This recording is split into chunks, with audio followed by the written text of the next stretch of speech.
Pessoal, então boa noite, sejam muito bem-vindos para mais uma aulinha de revisão, Geografia PISM 1. E na aula de hoje, pessoal, o que vai acontecer? Nós vamos falar mais sobre hidrografia e eu até coloquei um assunto, vamos pensar assim, extra, né? Que é o assunto de vegetação. Porque a vegetação não estava nem no meu cronograma, né? Pensando assim de colocar para vocês as questões que sejam mais importantes, né? Mas eu coloquei até esses dois assuntos de hoje, hidrografia e vegetação, eles vão poder aparecer no PISM muito mais por um contexto atual do que propriamente de ser um conteúdo mais relevante para a prova ou que tenha o perfil da prova ao longo dos anos, beleza? Então, dentro dessa análise aí, pessoal, o que a gente vai fazer? Eu vou projetar para vocês aqui, para a gente já poder ter o entendimento de qual que é a característica desse assunto, beleza? Então, vamos lá.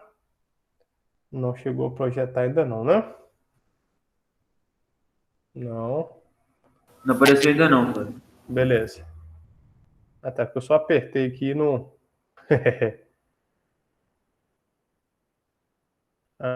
Agora vai. Beleza. Foi. Tá bom? Então aí, ó. Geografia Revisional PISM 1. Mais uma vez pra gente. Que bonito que ficou, hein? Esse estilo, hein? E aí, pessoal, olha só. O tópico de hoje, né, inicial pra gente, é justamente falar sobre hidrografia, tá? E para falar de hidrografia, pessoal, é interessante que a gente faça uma diferenciação de conceitos básicos, tá? E esses conceitos básicos, eles são relevantes na análise geral daquilo que a gente vai fazer. Por quê? A gente está caminhando para um momento agora do nosso revisional que vai acontecer da seguinte forma. Eu vou apresentar para vocês assuntos, conteúdos que vão mostrar, na verdade, uma aplicação mais direta na prova. E eu estou fazendo muita propaganda para a aula de quarta-feira. Por quê? Porque é justamente nessa aula que nós falaremos muito sobre os problemas ambientais, as questões ambientais. Então, o que vai acontecer? Amanhã eu vou falar de problemas ambientais relacionados com água, eu vou falar de problemas ambientais relacionados com relevo, relacionado com vegetação, entendeu? Relacionado com clima, beleza? Então, esse que é o grande aspecto. Então, nesse contexto aqui, quando eu falo de hidrografia, a gente tem que entender sobre dois conceitos importantes. O que é uma rede hidrográfica e o que é uma bacia hidrográfica, tá bom? E quando eu penso aqui agora, pessoal, numa rede hidrográfica, eu estou falando especificamente o quê? Eu estou raciocinando que nós temos um rio principal, tá? E, além desse rio principal, eu tenho os seus afluentes. Afluentes e subafluentes. Então, um conjunto formado por um rio principal e os seus afluentes, nós chamamos isso de rede hidrográfica. Aí vocês podem comentar comigo, olha, Flávio, mas o que eu mais ouvi falar já são de bacias hidrográficas. E a bacia hidrográfica, pessoal, qual é a característica específica dela? Quando eu falo de bacia, eu estou falando justamente sobre essa área que está aqui, ó, delimitada de vermelho, beleza? E eu digo para vocês que isso aqui representa uma bacia, a área de uma bacia. Então, quando eu falo bacia hidrográfica, eu estou falando sobre a área drenada. O que é uma área drenada? É uma área que é abastecida por uma rede hidrográfica. E nesse caso, especificamente, pessoal, as bacias hidrográficas, elas têm os seus limites. E os limites das bacias estão relacionados com as áreas mais elevadas, que nós chamamos de divisores de águas, ou também conhecidos como interflúvios.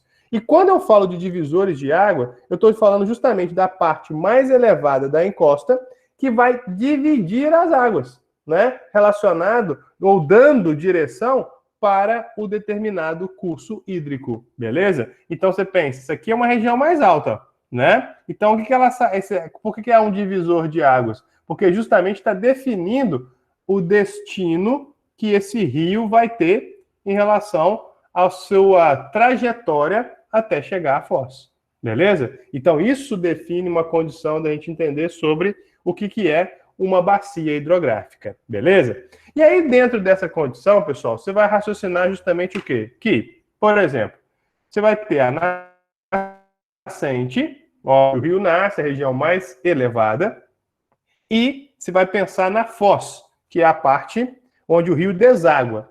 O rio pode desaguar em outro rio, o rio pode desaguar no oceano, tá? E geralmente, pessoal, quando nós falamos de foz, existem dois tipos de foz, tá? Uma foz nós chamamos que é a foz em estuário e a outra foz é a foz em delta. Qual é a diferença entre elas? Quando é estuário, está acontecendo igual está aqui, olha. Está havendo um deságue direto.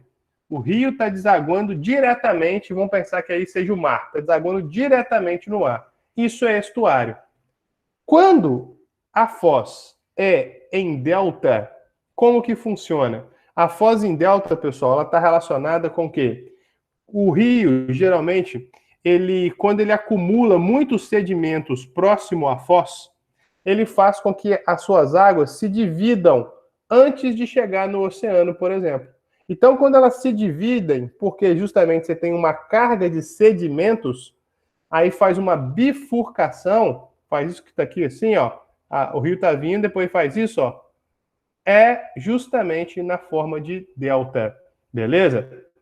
E dentro dessa ideia, pessoal, é interessante porque ontem a gente comentou sobre erosão, né? E aí eu falei sobre erosão, dei exemplos de erosão para vocês, e falei sobre erosão fluvial. E a erosão fluvial, qual é a característica dela? A erosão fluvial, ela é um dos mais completos processos erosivos. Por que é um dos mais completos processos erosivos, Flávio? Porque justamente a erosão dos rios, ela transporta, ela desgasta, transporta os sedimentos ao longo do rio e deposita nas partes mais baixas. Beleza? Então é uma configuração importante e interessante para vocês. Pergunta primeira de hoje. Tudo bem na diferença entre bacia hidrográfica e rede hidrográfica? Tudo certinho nesse conceito? Moleza, fala para mim que sim. Sim, obrigado. Então tá bom. E aí, o que acontece? Olha, já tem questão, tá? Que mostra para vocês o seguinte, olha, questão de PISME, para vocês entenderem como que acontece. Sobre o sistema fluvial, é correto afirmar que. Então, está mostrando para vocês aí todo o sistema, né? E aí mostrando os interflúvios, que é justamente a região de divisores de água, né? E está mostrando a questão de deposição de sedimentos. Aí a pergunta faz o seguinte: a erosão fluvial é menor na área de deposição em função do menor fluxo de drenagem e capacidade de transporte.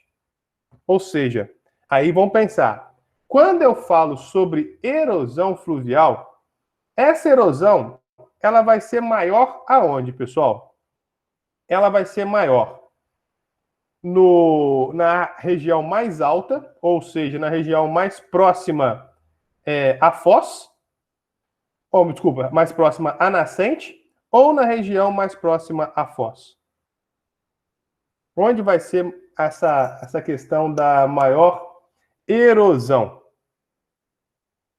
Mais próximo da foz ou mais próximo da nascente?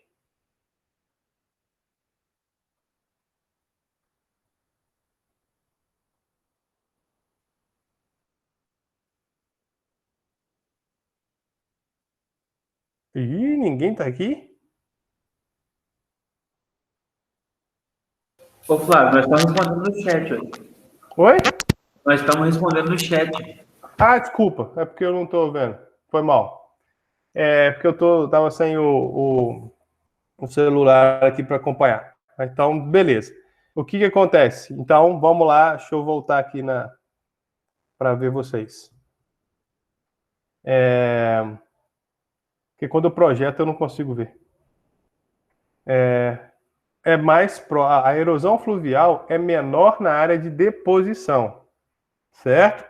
Olha só, tá correto afirmar isso? Não, não tá correto afirmar isso, beleza? Por quê? Porque na área próxima à foz, você tem menor fluxo de drenagem. O fluxo da drenagem ele vai ser maior próximo à foz, entendeu? Então, você tem maior capacidade de transporte. Aqui mesmo já fala lá, maior capacidade de carga, beleza? Então, a letra A está incorreta. Letra B. Aí fala o seguinte, o divisor de drenagem, ou seja, o divisor de águas, delimita a área da bacia hidrográfica, definindo a área de escoamento e infiltração no seu interior. Concorda com essa opção? Que o divisor de águas, ele delimita a bacia hidrográfica e aí ele vai definir o escoamento e a infiltração no seu interior. E aí, pessoal, você vai raciocinar que é certinho isso. Por quê? Se eu tenho aqui o divisor de água, que são os interflúvios, o que acontece? Ele vai definir aonde que essa água vai escoar e, logicamente, onde vai ter a infiltração. Então, por isso que a resposta é letra B. Aí você pode falar assim, Flávio, das questões que nós fizemos hoje, essa de hidrografia ela está mais chatinha, mais difícil. Só que, na verdade, o que acontece? A resposta da questão, ela não está nem necessariamente no seu conhecimento teórico mesmo sobre hidrografia. Ela está muito dentro do que você vai conseguir interpretar desse gráfico aí, dessa ilustração, entendeu? Ou seja, a teoria você pode saber, mas você tem que saber pegar essa teoria e interpretar dentro da ilustração que está mostrando para vocês. Beleza? E aí ficaria tranquilamente. Então, por isso, resposta letra B, de bolacha ou de biscoito?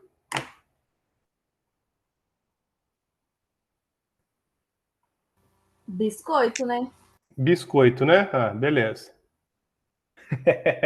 Então, vamos lá.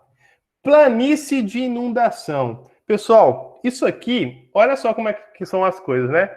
A gente faz uma divisão, até o professor de geografia mesmo faz muito isso com vocês, né? Divide muito o conteúdo e fala assim, geografia humana, geografia física, né? Mas, na verdade, presta atenção nisso aqui. Essa questão, ela pode ser tanto da geografia física do PISM-1, como pode ser uma questão da geografia humana do PISM-2. Olha só que interessante. Todo rio, pessoal, ele tem o seu leito, né? Só que nós moramos num país tropical. Qual é a característica do país tropical? O país tropical tem duas estações bem definidas, chuva no verão e seca no inverno. Então, o que acontece? A maior parte dos rios brasileiros são rios perenes. Rios perenes são rios que não secam. Então, o que acontece? Quando chove, o que acontece com o rio?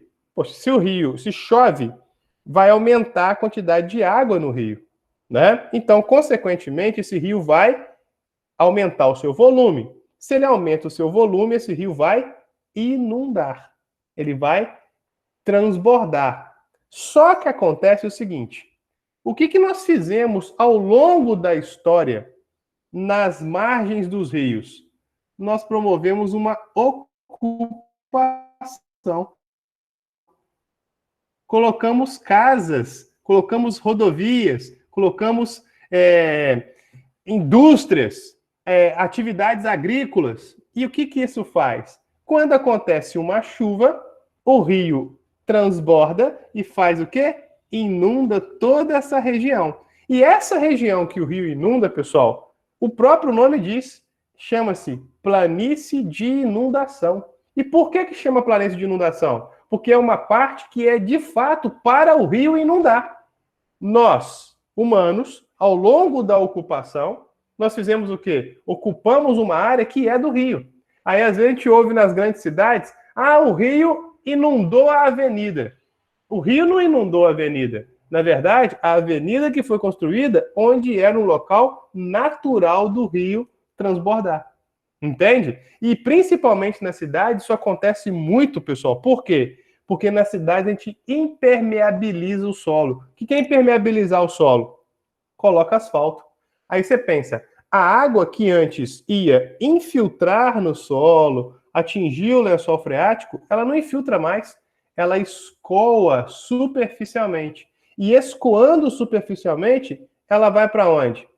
Para o rio. Então, ela contribui ainda mais para o aumento do volume d'água desse rio. E, consequentemente, contribui para a questão da inundação. Beleza? Então, toda vez que tiver a ideia de planície de inundação, está relacionado justamente com uma área de transbordamento, tá? Que o rio promove. E dentro dessa opção, olha só, mais uma questão associada. Deixa eu ver aqui o que o Eric está falando. Henrique está falando. Quando eu morava no Rio, subia até o calçadão, quase. Tem a ver com isso ou seria mais características das marés? Aí, Henrique, é essa a ideia. Tem mais a ver com as características das marés, tá? Aí entra a questão da ressaca do oceano, aí relaciona com essa variação diária, beleza? Mas, por exemplo, onde a gente pode ver muito sobre isso, São Paulo, né? O rio Tietê, né? Quando tem um índice de chuva mais elevado, faz essa concepção. Mas aí olha só a pergunta que aconteceu no PISM. Falando assim, e aí muito interessante porque muito das questões abertas, principalmente, da prova do PISM, elas buscam informações de contextos de Juiz de Fora ou da região, tá? É uma prova mais contextualizada. E aí fala o quê? Não só contextualizada, é uma prova mais regionalizada. E aí, o que a gente vai raciocinar? Aí, Duda, funciona até muito como acontece no Colune também, que é uma prova regionalizada, e no PISM não é diferente, tá? Aí fala assim, olha, a área urbana da cidade de Juiz de Fora é cortada pelo rio Paraibuna. Beleza. Estabelecida ainda na antiguidade, a relação entre rios e cidades vem sofrendo com a urbanização, um grande desgaste, pois os rios, de essenciais para o desenvolvimento do tecido urbano, né, tornam-se fontes de conflitos. Beleza. Cite dois fatores que mostram como a urbanização afeta a vazão de um rio. E aí, pessoal, qual seria duas razões, vamos pensar assim, na qual a urbanização afeta a vazão de um rio?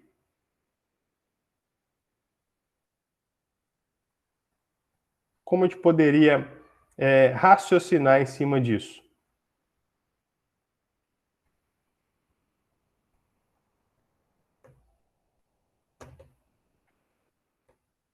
Retirada da mata ciliar, boa, Gabi. Você retira a mata ciliar, né, que é a mata que protege o leito dos rios, e aí você contribui, por exemplo, com o processo de assoreamento.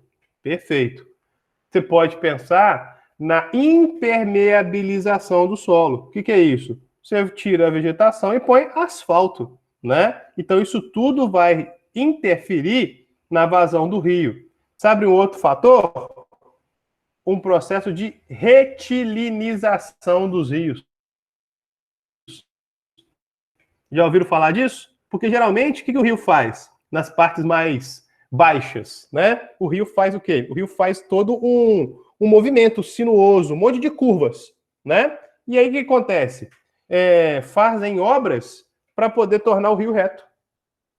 Entendeu? Para justamente aproveitar o espaço e utilizar dentro do processo de urbanização. Então, até a questão da retilinização do rio também afeta nesse processo de vazão dele, certinho? Então, já aí tem mais de dois fatores. E aponte dois fatores que mostram o conflito entre a urbanização e a presença de rios.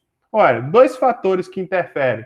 Você pode falar sobre a questão de utilização das margens para moradia, né? Ou seja, retira a atividade, retira a mata ciliar justamente para poder construir casas, né, residências, então gera um valor, vamos pensar assim, econômico, e pode pensar também para a construção de avenidas. Ou seja, você raciocina tanto no ponto de vista de moradia, quanto na circulação de veículos. Seria as duas possibilidades que a gente analisa aí como um conflito entre a urbanização e a presença dos rios, né? Vê-se a necessidade de ter residências, a necessidade de construir vias de circulação e acha que, ou coloca o rio como um vilão do processo de urbanização. Beleza? Vê se deu para entender direitinho aí, dá um feedback aí para nós. Fácil demais essa, Duda? Gostei, hein? Aí eu vi firmeza, hein? Fácil demais essa. Sucesso. Vamos lá. Bom saber. A Gabi já tinha até comentado aí, ó, sobre matas ciliares, né? E aí eu trouxe essa informação justamente para vocês terem essa associação, tá? Quando eu falo de matas ciliares, é o quê? É uma vegetação nativa que ficam próximo aos cursos d'água, tá? Eu coloquei rios, igarapés, olhos d'água, represas, então isso faz com que haja a mata ciliar. E aí você vai perceber o seguinte, que a mata ciliar, pessoal, ela é conhecida também como APP. O que é APP? A área de preservação permanente. E dentro desse contexto, você pensa, olha, o rio nasce. Então, num raio de 50 metros, é obrigatório a existência da vegetação. Beleza? Aí, se você tem 10 APP, se você tem um rio com a largura menor que 10 metros, a mata ciliar é de 30. Se ele tem entre 10 e 50 metros, a mata ciliar é de 50. Entre 50 e 200, a mata ciliar é de 100. Entre 200 e 600, a mata ciliar é de 200. E acima de 600, a mata ciliar tem que ser de 500 metros. Ou seja, isso tudo tem que ser uma área preservada para quê? Para que não haja retirada da vegetação. E para que, com a retirada da vegetação, nós não tenhamos o problema do assoreamento, que é justamente isso que a gente está analisando nessa questão, que também caiu no PISM, tá? Fala assim, olha, a figura ilustra um processo comum nos cursos d'água. Ele pode ser denominado por... O que acontece? Isso tudo aqui, ó, que a setinha está mostrando, era o leito original. Beleza? O leito original. Isso aqui tudo é leito original. Só que você percebe que o leito original foi ocupado. Foi ocupado por quê? Foi ocupado por sedimentos. Beleza? E dentro dessa contextualização, o que a gente vai raciocinar? Que esse leito original, ocupado por sedimentos, ele sofreu qual processo? Que é comum nos leitos d'água. Mas que processo seria esse?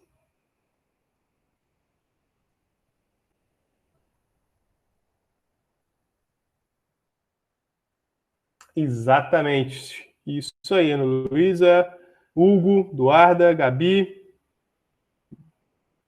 Perfeito. Ou seja, aconteceu o processo de assoreamento. Tá certo? Por quê? Ah, Flávio, eu poderia confundir com erosão? Olha, você poderia confundir, mas o assoreamento é o quê? É o acúmulo de sedimentos no rio. Quem está sofrendo erosão não é o rio. Quem sofreu erosão foi a margem do rio.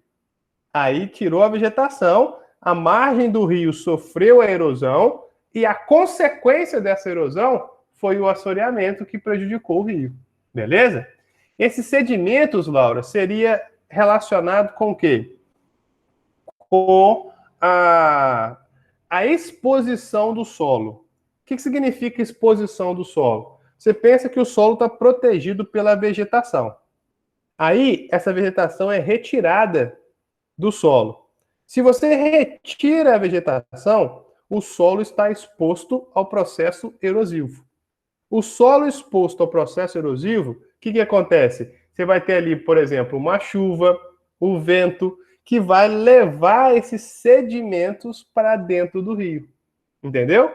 Então, esses sedimentos é justamente o desgaste do solo, o desgaste de rochas que vão se concentrar no rio quando você tira a mata ciliar, que é a mata que protege esse rio. Então, aí você vai ter o processo de assoreamento. Vê se deu para entender aí.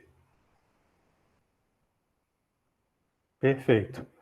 Ô, Duda, te escutei, eu vi aqui sua perguntinha. Se eu não falasse com você hoje, depois eu posso te dar uma explicação no WhatsApp, beleza? Para ficar de boa que eu te esclareço, tá bom, coração? Então vamos lá. Então, poxa, beleza. Agora, o que pode aparecer na prova para vocês?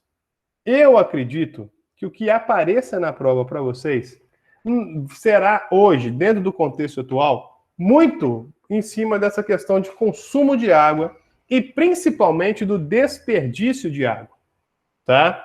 Nós estamos vivendo atualmente um processo que a gente vai, assim, eu vou discutir um pouco com vocês aqui, mas por ele ser algo muito tá discutindo mais esse ano, eu acredito que nesse PISM de vocês não vai aparecer isso, porque a prova já foi feita.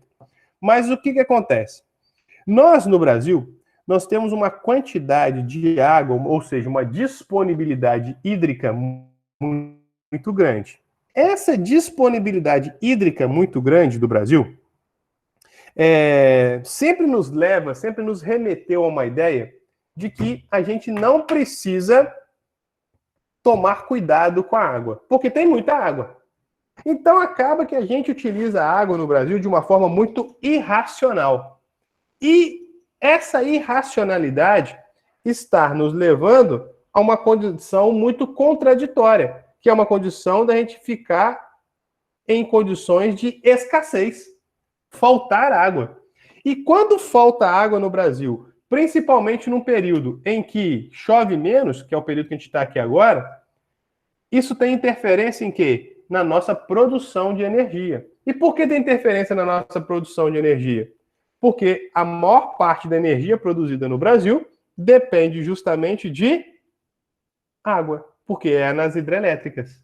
Então, nós temos no Brasil um consumo que faz com que haja um desperdício e uma diferenciação territorial, pois muitas áreas no Brasil não têm água disponível. E aí você pensa, como que tem pessoas no nosso país que ainda não têm acesso à água? E quando eu falo acesso à água, pessoal, é tanto ter acesso à água mesmo e até acesso a uma água de qualidade, a uma água tratada, a ter saneamento básico na sua residência. Porque essas questões a gente acha muito comuns pra gente, que é o quê? Você está na sua casa, você tem seu banheiro, aí você vai lá no banheiro, faz o número 1, faz o número 2 e dá a descarga, o trem vai embora, né? Aí a tendência é que ele vai se jogar dentro do rio, mas a questão é que essa água depois do rio ela vai ser tratada para você poder consumir. Tem gente que não tem um sistema desse em casa, não.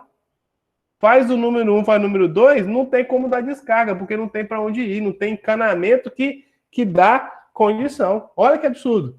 Isso existe muito no Brasil, principalmente em regiões no norte do país, em regiões mais pobres da região nordeste, né? E dentro dessa ideia, a gente raciocina que o desperdício de água vai muito dentro daquilo que a gente consome, né? Então, por exemplo, você pensa, a atividade que mais gasta água no Brasil e no mundo é a agricultura.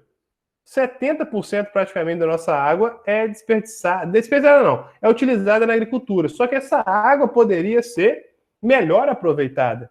Nós poderíamos promover uma melhor reutilização da água, né? E aí entra o conceito, pessoal, do que nós chamamos de água virtual. E o que é a água virtual? É justamente a água que é utilizada para produzir aquilo que a gente consome.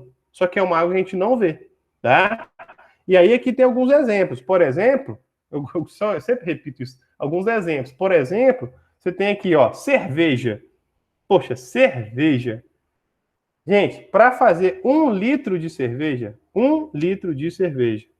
são gastos 5,5 litros de água. Beleza? Aí você vai pensar, para poder produzir 1 quilo de carne de boi, 1 quilo, um bifinho que você comeu no seu almoço hoje, tá? Isso gasta 17.100 litros d'água para 1 quilo de carne de boi. Então, olha a quantidade de água que é gasta para produzir aquilo que a gente consome. E olha o quanto do que nós consumimos que nós desperdiçamos. Então, o grande embate que eu acho que relaciona com o consumo da água para vocês é falar sobre essa condição de o Brasil ter muita água, mas, por outro lado, o Brasil sofrer com o processo de escassez em alguns momentos. E chegar a esse período que a gente está vivendo agora. A gente poder sofrer um apagão porque os nossos reservatórios estão abaixo da capacidade total para poder manter a produção de energia. Beleza? Então é muito importante, tá, pessoal, que vocês entendam esse raciocínio. E aí, pensando no como que o PIS me cobrou, e isso foi algo recente, deixa eu ver aqui. Talvez seja uma pergunta burra, mas essa crise hídrica interfere também no preço da carne? Olha, Gabi, não é pergunta burra não, coração. Por quê? Porque quando você pensa na crise hídrica, ela interfere, por exemplo, na agricultura. E interfere, por exemplo, na produção de alimentos para os animais. Entende? Por exemplo, na produção de ração. Então, se você tem uma produção agrícola que está menor, o preço dos produtos vão aumentar. Porque quanto menos produto e mais procura, esse produto valoriza. E aí essa ração vai ser comprada mais cara. E aí, consequentemente, vai fazer com que haja o aumento no valor final da carne. Tem a ver com isso indiretamente, mas tem a ver sim. Não é pergunta burra não, mandou bem. Tá bom? E aí, olha só, é um ciclo vicioso. Perfeito. E aí, no caso, pessoal, olha o que apareceu no PISME, tá? E do PISME recente, do ano passado. Na verdade, 2019, né? E olha como que o PISME traz questões recentes, né? Esse PISME foi aplicado em dezembro de 2019. Olha a publicação de 22 de março de 2019. Então, ou seja, pegou o texto, porque dia 22 de março é o Dia Mundial da Água. E aí diz o seguinte, olha, em Dia Mundial, a ONU pede acesso universal a serviços de água e saneamento. Dirigentes da ONU pediram nesta sexta-feira, Dia Mundial da Água, que países não deixem ninguém para trás no acesso a serviços de água potável e saneamento básico. Atualmente, estima-se que 2,1 bilhões de pessoas no mundo vivam sem água própria para o consumo humano. A organização alerta que a degradação ambiental, crescimento populacional e mudanças climáticas poderão agravar os desafios de oferta e disponibilidade de recursos hídricos. Então, entra no que eu acabei de comentar com vocês, né? Sobre a contradição de ter pessoas, não só no Brasil, mas como no mundo, que não têm água tratada para poder consumir, beleza? E dentro dessa concepção, aí vem a pergunta para vocês. Em relação aos problemas mundiais que envolvem o acesso à água e ao saneamento básico, marque a alternativa correta. E fala o seguinte, o acesso à água potável é uma questão ligada apenas às condições climáticas vigentes em cada região do planeta e independe das condições sociais, econômicas e políticas. Pessoal, uma dica para vocês. Toda vez que a questão trouxer palavras que promovem uma condição de exclusividade no processo, por exemplo, igual está aqui, em relação aos problemas mundiais que envolvem acesso à água, vai falar assim, o acesso à água é uma questão ligada apenas, ou seja, só diz que o acesso está ligado a apenas uma condição. Isso é muito restrito, tá? São palavras que restringem um contexto geral. Então, foge disso, tá? pela própria leitura da alternativa, vocês vão perceber que está falso mesmo, né? Mas está totalmente errado. E aí o Henrique já colocou para a gente, e olha só, as condições climáticas somadas aos aspectos sociais, econômicos e políticos, aí olha só como mudou da questão 1 para a questão 2, da A para B. A questão A só colocava assim, apenas as condições climáticas. A alternativa B já fala o quê? As condições climáticas somadas. Aspectos sociais, econômicos e políticos de cada região do globo interferem decisivamente no acesso aos serviços de água e saneamento. Ou seja, viu como que mudou de uma opção para outra, né? Então tem que tomar cuidado para a leitura e para a interpretação, certinho? Se cair nesse nível, tá bom demais. Tá excelente, né? Sucesso, letra B. E aí, pessoal, você vai pensar assim, poxa, Flávio, o assunto que nós tínhamos para hoje era justamente hidrografia, né? E se for raciocinar, o que eu tinha que comentar com hidrografia para vocês está comentado. Mas eu aumentei o que eu tinha que ofertar para vocês para que a gente possa falar isso, que é mais noção de conteúdo. Mas eu trouxe agora a vegetação. Tanto é que na propaganda que eu fiz para vocês, né, da nossa aula, eu nem tinha falado de vegetação. Mas eu acho importante fazer essa associação que está aqui para vocês. Que associação? Sempre ligar a vegetação com a característica climática. Então, olha só, eu coloquei 2 mapas aqui para vocês e que eles têm uma relação muito íntima, né? Por quê? Olha, clima equatorial. O que é o clima equatorial? É um clima chuvoso e um clima quente. Chuvas, olha o climograma, ao longo do ano todo. Beleza? Temperaturas elevadas. Eu tenho luz, eu tenho água. O que vai favorecer? O desenvolvimento de uma vegetação com grande biodiversidade, com plantas latifoliadas, que é a floresta amazônica. Então, a minha dica para vocês é vocês terem sempre essa associação muito próxima do tipo de vegetação com o tipo climático, para a partir daí se conseguir caracterizar o ecossistema. Beleza? Então, por exemplo, você pensa comigo aqui, olha, bioma da Caatinga. Olha o climograma da Caatinga. Chuvas mal distribuídas, tá? Concentradas nos períodos iniciais do ano, mas um índice de chuva muito pequeno, ou seja, você tem um grande período de escassez. Resultado, você tem uma vegetação xerófila, você tem uma vegetação que perde a sua folhagem no período mais seco, né? Justamente porque a vegetação ela tem que buscar adaptações para a escassez hídrica. Então, ficar muito ligadinho com esses 2 mapinhas. Por quê? Dentro de um histórico, e eu estou falando sobre análises de questões antigas do PISM, o que acontece? Você vai pensar, depois eu vou falar aqui, você vai falar que tem uma associação grande com essas 2 análises, que eu vou mostrar isso numa questão. Mas eu coloquei aqui, ó, a aposta do Ao Vivo Gel, beleza? E que aposta é essa do Ao Vivo Gel, pessoal? É sobre os manguezais, tá? E por que eu estou apostando nos manguezais? Pessoal, qual é uma das principais e grandes características dos manguezais?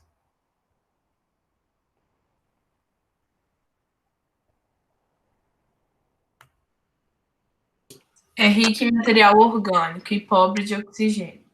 Perfeito, tá. Mas, e essa matéria orgânica, né? E a gente considera isso, igual a Gabi colocou ali, como berçários ecológicos. Por que berçários? Muitas espécies, tá? Marinhas, terrestres, fazem o quê? Promovem a sua reprodução na área dos mangues, tá? Então, os mangues é considerado uma vegetação litorânea e ela tem essa importância muito grande para a perpetuação de espécies, né?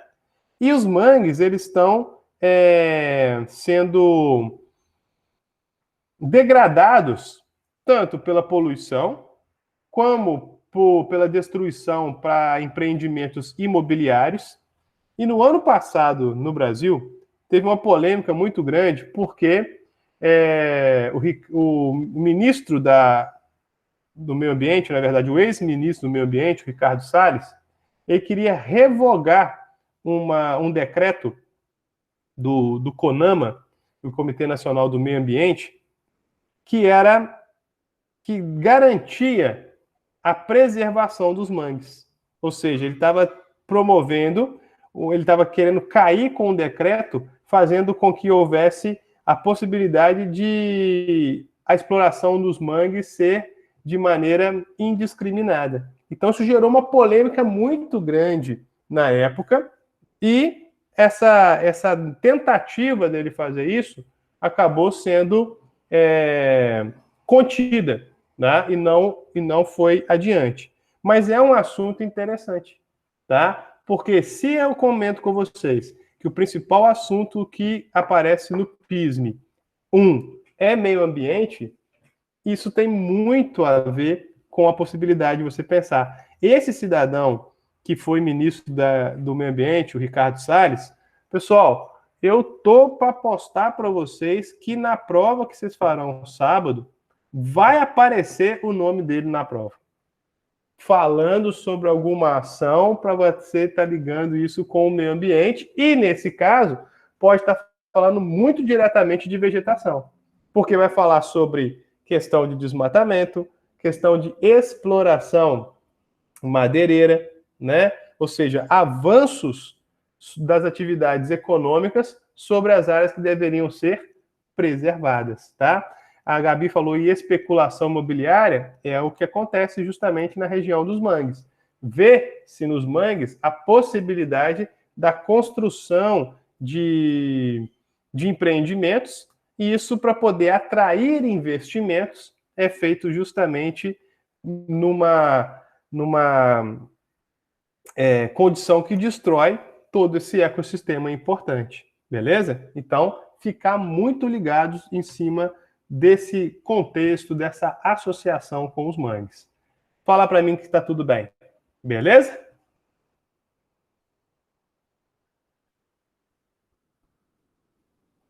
Então se liga no que eu estou dizendo, hein? Eu acho que pode aparecer mangues, e eu acho que vai aparecer o nome desse cara, Ricardo Salles, e vai falar sobre isso, tá? A importância da matéria orgânica, no sentido aqui, o Henrique, a questão da matéria orgânica, no caso dos mangues.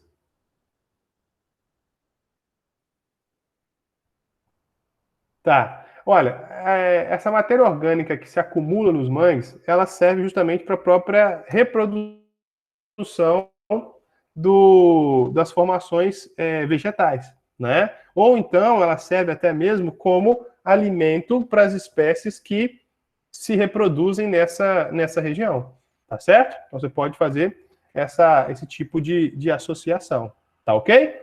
E aí, como que acontece? No PISM, como que aconteceu, como que apareceu vegetação, clima, e foi justamente aí, olha. Trouxe para vocês 2 climogramas, tá? Eu piquei aqui só para poder ficar fácil aqui no slide. Climograma 1, climograma 2. E mostrou o seguinte: 2 vegetações, tá? Vegetação A, vegetação B. E fez a seguinte pergunta: relacione cada paisagem vegetal com o climograma correspondente. E aí, qual corresponde com qual? O climograma 1 corresponde a qual paisagem e o climograma 2 a qual paisagem?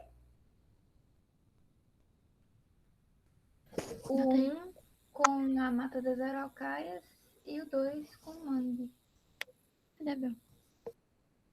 O 2 com mangue e 1 com a Mata das Araucárias? É. Ou não? Olha só, Gabi. Vamos nessa ideia aqui, olha. Olha o climograma 2. O que o climograma 2 apresenta? Temperatura do climograma 2 está numa média de 27 graus o ano inteiro. Olha como que a linha de temperatura está retinha. Beleza? E chuvas bem distribuídas ao longo do ano. Tranquilo? Esse clima é o climograma do clima equatorial. E olha a quantidade de chuvas. 2.537 milímetros de chuvas. O que isso significa? Que isso aqui está relacionado com uma vegetação latifoliada, perene, ou seja... Mas a Mata das Araucárias não fica mais embaixo no mapa? Fica mais no sul. Aí, por essa razão, olha aqui, o climograma 1. Ah, então eu falei certo. O 1 então com desculpa. B, o A com 2. Ah, não, perfeito, sucesso. Beleza. Tranquilo, desculpa. E aí, o que acontece? No climograma 1, você vai ter o quê? Olha lá, 20 graus, ou seja, as temperaturas são menores. Olha a média, 17,1. Então, você tem o quê? Menores temperaturas, principalmente no meio do ano. E aí, você vai associar com a figura B, que é a parte da Mata das Araucárias. Então, relacionou. Beleza. Identifique os domínios climáticos e as características climáticas das paisagens vegetais representadas acima. O que você tinha que fazer aqui? Falar que a paisagem A era a floresta equatorial, paisagem B, Mata das Araucárias. E caracterizar o ponto de vista climático, ou seja, paisagem A, clima equatorial, chuvoso, quente, né? E no clima subtropical, você vai pensar temperaturas menores, invernos mais rigorosos e chuvas bem distribuídas ao longo do ano. Basicamente essa é a ideia. E a letra C. Cite e explique 2 riscos de degradação que afetam cada uma das paisagens. Poxa, 2 riscos de degradação. Poxa, você vai dizer o quê? Citar e explicar.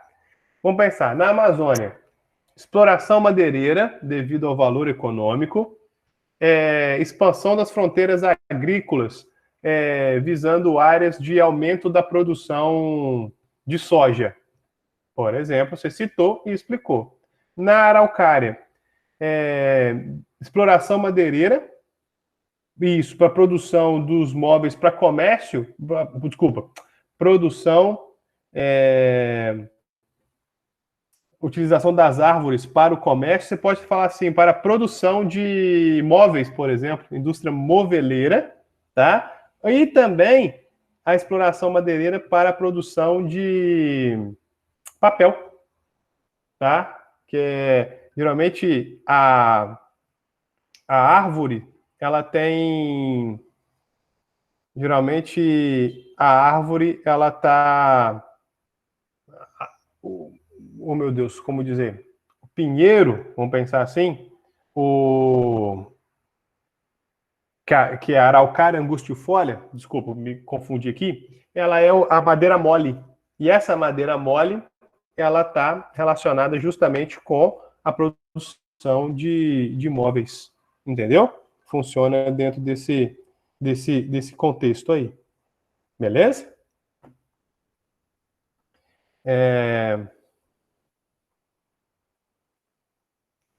Dentro dessa ideia, você vai pensar o seguinte: deu para raciocinar como que seria o processo? Especificamente? Como que tem que fazer essa associação?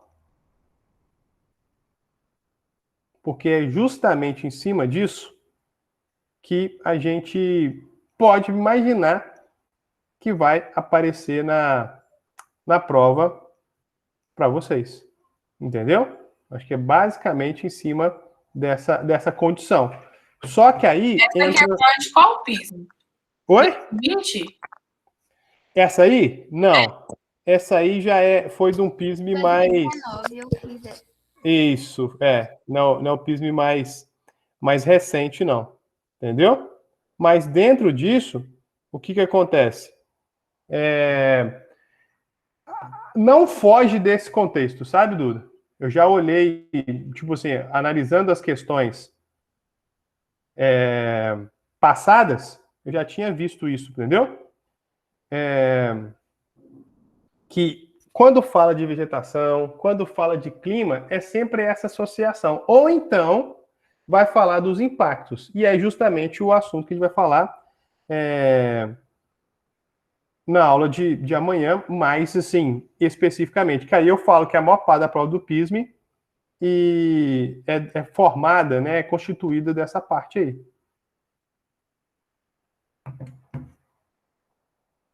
Entendido?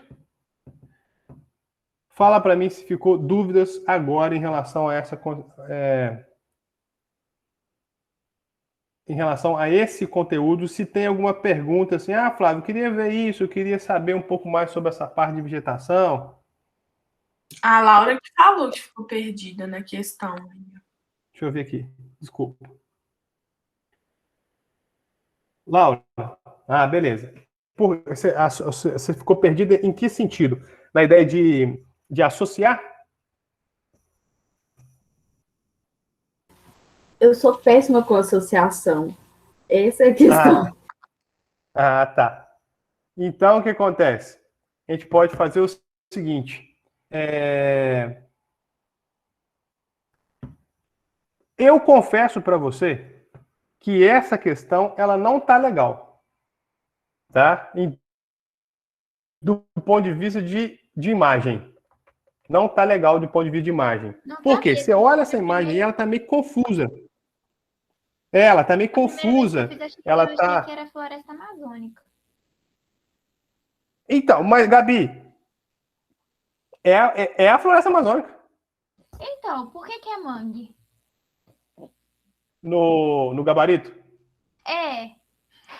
Então, você vai raciocinar por quê? Olha como que é a questão.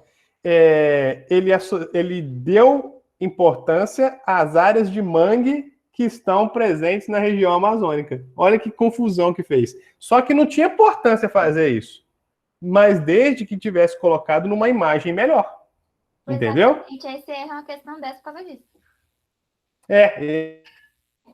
É uma questão dessa por conta disso. A imagem não ficou legal mesmo, tá, Laura? Então, basicamente isso. Mas você, nessa associação, você pode... Eu estou te falando que a imagem não ficou legal, mas, por outro lado, você sempre busca essa análise que eu fiz aqui, ó.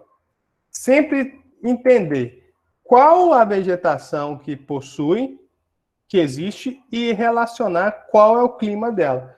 Te conselho até você escrever uma tabelinha e fazer assim, Amazônia, clima equatorial, e assim por diante.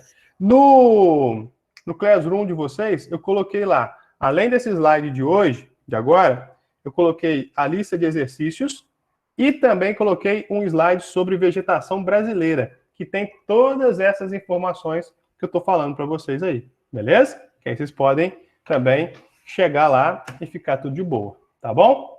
Certinho? Então, galerinha, seguinte, olha lá. Fechou? Beleza? Então, para o nosso revisional de hoje, nós encerramos por aqui. Beleza? Eu tô vendo gente confiante nessa frase aí. Hein? Tô certo ou não tô certo? Isso aí, meu Deus. Tô doido, é. Vamos gabaritar esse PISM 1 ou não vamos? Vamos, né? Muito bom. Isso aí, galera. Bora pra cima. Foguetinho. Tá bem? E amanhã, pessoal, amanhã você, pode preparar o caderninho, pode preparar o marca-texto de glitter, tá? Que amanhã vai ter muita informação, pontual, para a gente poder fechar tudo que a gente estudou ontem e hoje, e amanhã analisar as questões ambientais, que aí vocês vão ver que tem muita coisa que aparece na prova e certamente vocês vão mandar bem, justamente porque a gente vai discutir muitas coisas e principalmente as questões mais atuais, tá bom? Então, gente, espero vocês para a aula de amanhã, se Deus quiser, tá bom? Muito obrigado. E aí depois, quem quiser me fala que eu vou disponibilizar a gravação, tá?